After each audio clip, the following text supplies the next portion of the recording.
Now, you see, lots of people have been asking me the same question, and I just wondered if this was something that was common amongst most Nigerians. Don't get me wrong, I think I fell into this as well.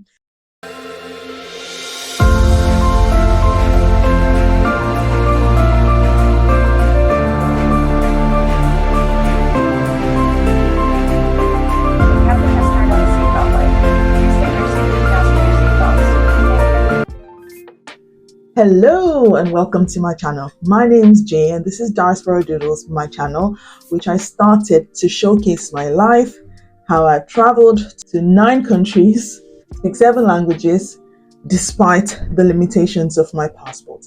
The Nigerian passport is one of the most notorious passports to travel with. I don't even know where we rank anymore. It's funny that as much as there's so many Nigerians out there killing it, doing amazing things, yet our passport ranks so low. There must be something. We need to look into this. So maybe someone will start a channel one day and tell us how to go about making the Nigerian passport rise. Until then, let's talk about teaching so that there can be more people like me out in the diaspora. Today I received a message from one of the people on my WhatsApp group, and she asked me a really good question. Now, you see, lots of people have been asking me the same question, and I just wondered if this was something that was common amongst most Nigerians. Don't get me wrong, I think I fell into this as well. If you've watched this video here, where I learned so much when I went to the UK, it tells you how I had a master's in education, I had my bachelor's degree, which I had used to work in the US, but I understand how what I had could translate to what I wanted. Today I'm going to read this person's. I've asked for permission. Thank you so much for letting me borrow pages from your life and to share it on social media so that we can all learn. I'm going to read what she sent to me, and I'm going to have us dissect it and examine it against our lives or our experiences and see how we can correct ours as well. Now, if this is your first time here, grab a drink, make yourself comfortable. If you've been here before, my people, let's get into it. I love you all for coming back every week and enjoying this journey with me. So, the email. It says here, and I'm going to leave it on the screen for you to see. Hello, my name is, obviously I'm going to block her name out for the sake of safeguarding. Hello, my name is, and I just joined your community. I graduated in 2010, so I have about 13 years of teaching experience. I have a PGCE distant learning from the University of Nottingham with a TRCN license, which I renewed diligently. Oh my God, this person has so much more than I had when I left the country. Oh, I didn't have any of this, so you're a lucky person. I have an MA in education from the University of Wolverhampton. Wow. And I also have a safeguarding certificate from Allison. Woo. And a comparability from ENIC. Babe, what are you doing? You got everything. On top of that, I also have an ECE from Algonquin College. What? A TEFL certification and a teaching license from the University of Hawaii, which you got online, I suppose. Oh my God. Unfortunately, I have been applying for the past 6 years, even through agents, but still no job. Can you please help me diagnose what I'm doing wrong? I'm not a recruiting agent and I'm not an immigration officer. But from my experience, I'm going to tell you a few things which I think we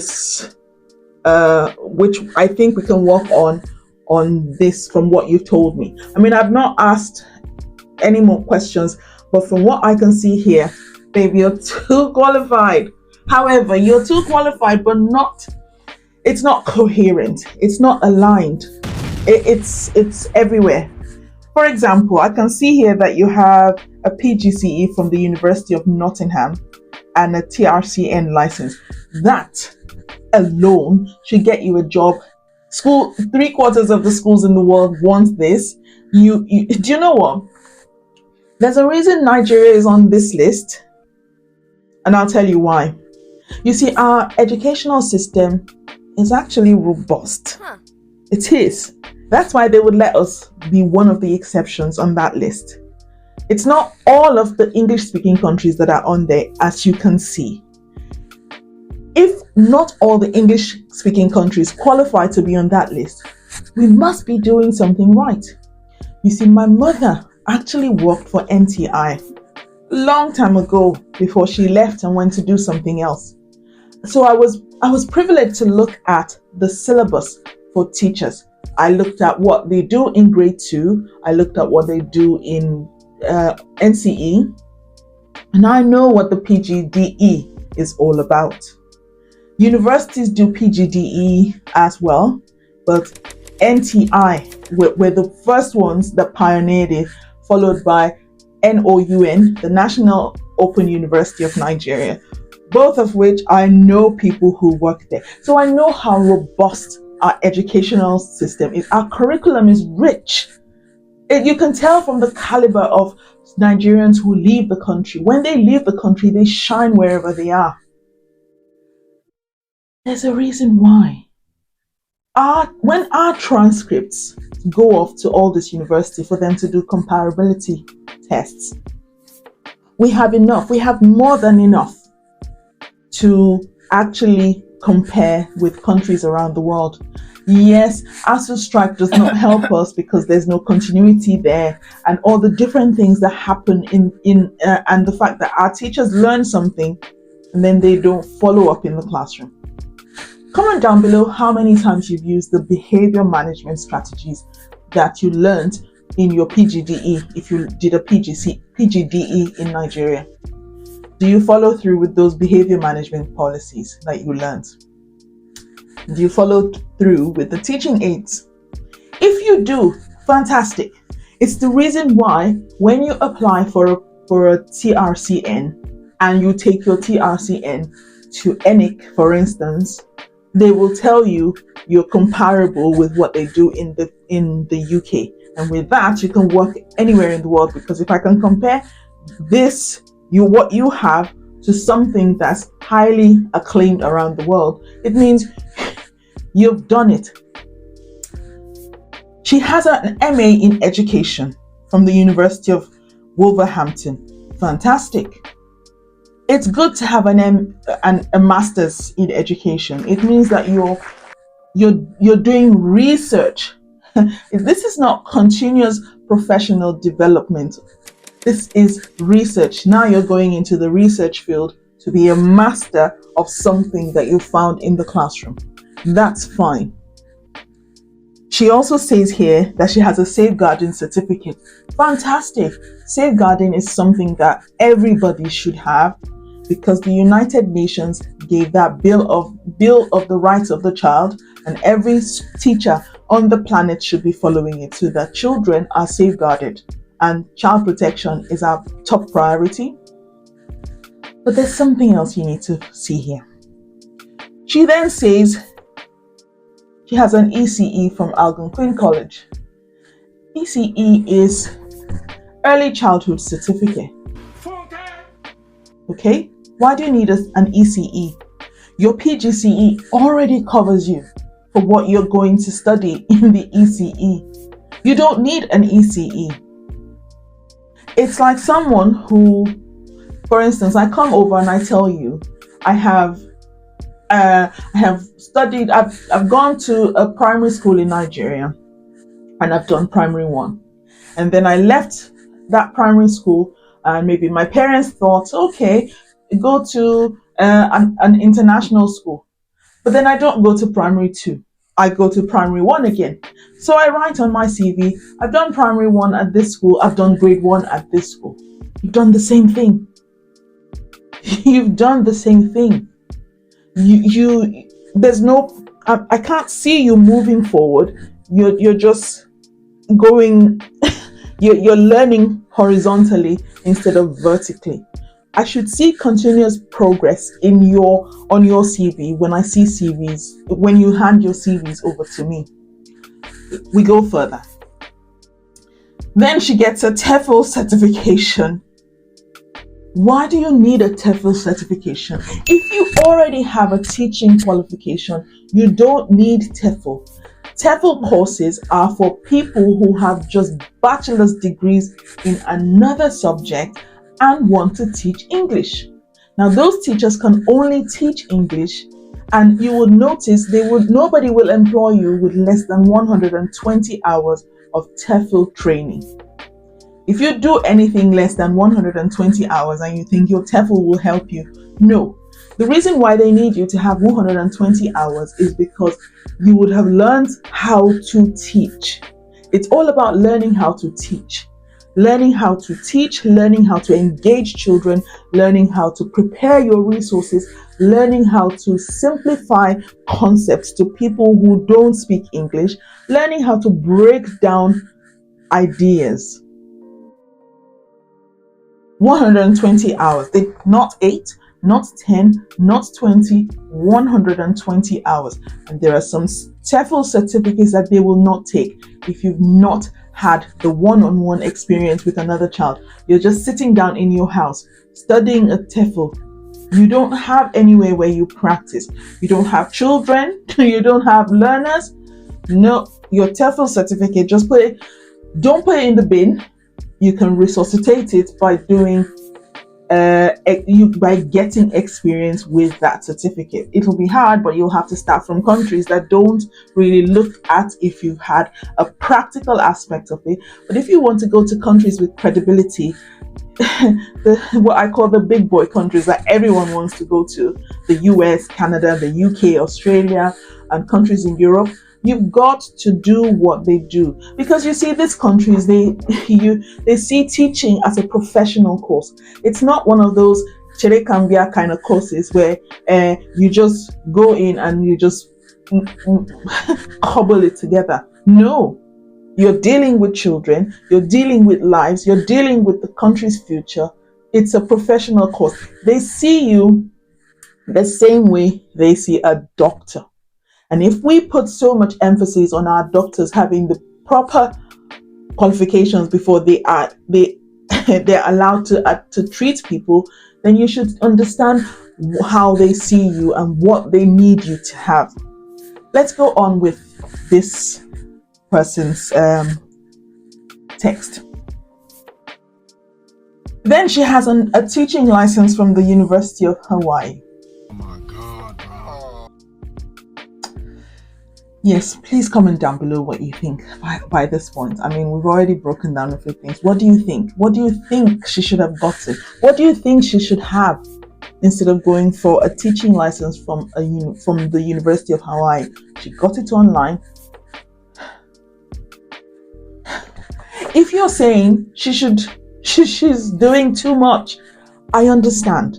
It's like you finished primary 1 in one school, you've gone to another school with a different curriculum, you're doing grade 1 again, and you're going to a different school with another curriculum and you're doing grade 1 again. It's too much. It should be linear. I should see you rising, not flatlining and being on the same line in your learning. Continuous professional development courses are for teachers who are already on the job. If I come in and I don't teach and I want to go for a course, a CPD course, yeah? For the sake of this video, we'll call them CPD courses. If I want to go for a CPD course and I'm not a teacher and they will ask, one of the first questions they'll ask you, how many years of teaching experience do you have? Where do you teach? What subject do you teach when you register for those courses? Of course, even when you go on TES and you want to put your CV there, they'll ask you, what do you teach? What grade do you teach? What curriculum do you teach? So that they can tailor your courses. And you'll see TES will keep sending you things after you've registered. You would notice they will keep sending you things that are tailored to what you've put in there. If you don't have a teaching qualification, then you can't do a continuous professional development course, because what are you continuing when you don't have it? You see, the teaching certification is the key. It's the key to you opening the door. Now, what's on the other side, what you do with what's on the other side is up to you. This lady here, I can say, has opened 3 doors, but when she goes beyond it, what's she doing with it? Is she moving forward or going to open another door? She keeps going to open another door. She keeps going to open different doors. You're opening different doors, but you're not moving. You're not moving past the doorway. When you were doing your PGCE or your teacher training course, PGDE, whatever teacher training certification you have, did they teach you about your subject? No. They would probably have taught you how children learn, how children behave, what the usefulness of behavior management in the classroom. They will teach you they won't teach you how to break down concepts, but they will teach you how to understand how to teach. When you go for CPD courses, it teaches you in-depth ideas current in that field that you're teaching. I'll give you an example. When I go for my CPD courses, because I'm a maths specialist, maths and computing specialist, I'm shown the current trends in education in maths. Oh, we don't divide this way anymore. The children can divide this way. We don't use Pascal to teach children anymore. No, we teach them coding. This is how we teach them coding. These are the things that you will see in the classroom. So you see, my teaching qualification has opened the door. My CPD courses teaches me about how to teach my subject. Where I am now, we must do at least 2 CPD courses every term. That's the minimum. If you don't do 2 CPD courses every term, you might get on an action plan, because they want to know, why aren't you upgrading yourself? Why are you staying like a dinosaur when the world is moving forward? There are new trends in education every day. You are stuck there. You're not doing anything to improve yourself. How are you helping the children in the classroom? How are you teaching them that learning is a continuous thing? Everybody did that in their PGCE or PGD. One of the first questions they asked, what are the qualities of a good teacher? And you would have told them, a good teacher is someone who continues learning. Now, you're continuously learning, but are you learning to move forward, to be a better teacher in the classroom? Or are you just opening the door and standing in the doorway?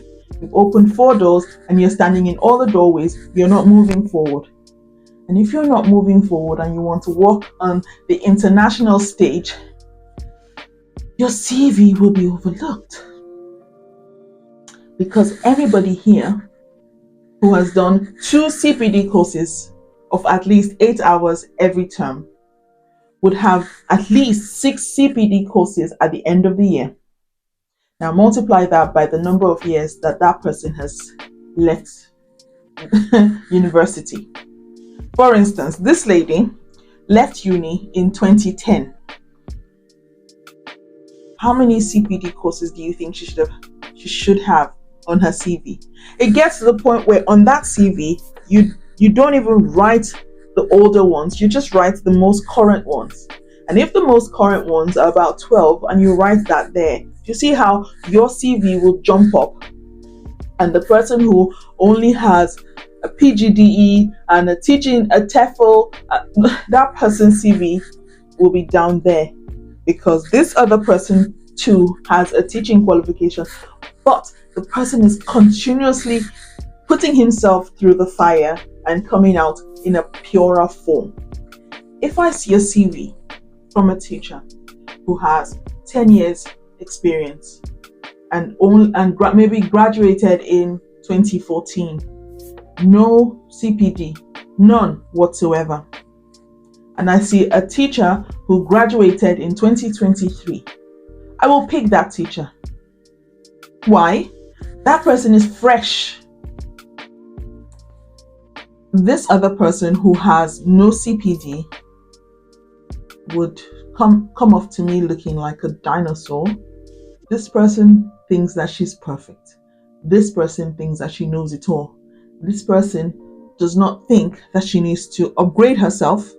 This person does not even know what she wants because she keeps getting teaching qualifications instead of professional development courses to improve herself. So, have a look at your CV today. Have a look, see what you need to trim off, see what you need to add to your CV. And we shall come back with another episode using questions. Please don't forget to share this video so we can reach as many people and help them. I believe that it's a human right to travel. I believe that it's a human right to earn money. If you can earn money and travel at the same time with your profession, then even better. I have enjoyed this all of my teaching life, and you should too. So please share this to people out there so we can help people grow. Until next week, have a brilliant weekend and an amazing week ahead. Bye.